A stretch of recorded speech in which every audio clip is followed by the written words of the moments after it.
it's important to understand that what makes this country exceptional, what makes it great, is our critical transportation infrastructure. 1 in every 7 jobs in this country are transportation related. How we move drives our economy.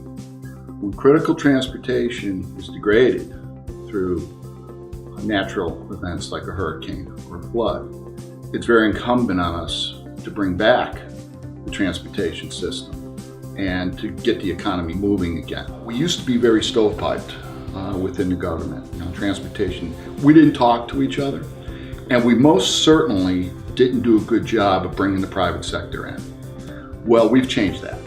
And one of the main things we do now in transportation critical response is work with private sectors, chambers of commerce, and just the private sector to get them back up and running.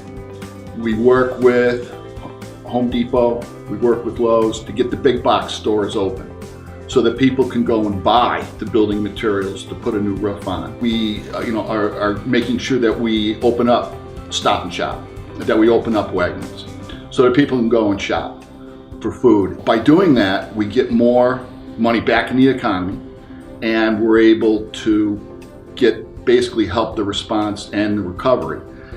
It's incumbent on us to be able to know what critical transportation needs to open first so these big box stores can get their trucks rolling from around the country.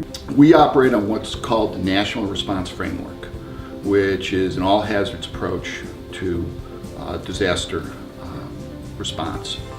And there are 15 emergency support functions on how the government basically is divided up and how we're going to work together. Emergency support function number 1 is the U.S. Department of Transportation. And our responsibilities, there's 5 major responsibilities in ESF1. One is that we monitor and report the status of damage to transportation systems and infrastructure. We identify temporary alternative transportation solutions to be implemented within primary systems or routes that are unable to come back or overwhelmed. We implement appropriate air traffic and airspace measures. We coordinate regulatory waivers and exemptions. And finally, we provide long-term coordination of the restoration and recovery of defective transportation systems and infrastructures that is required.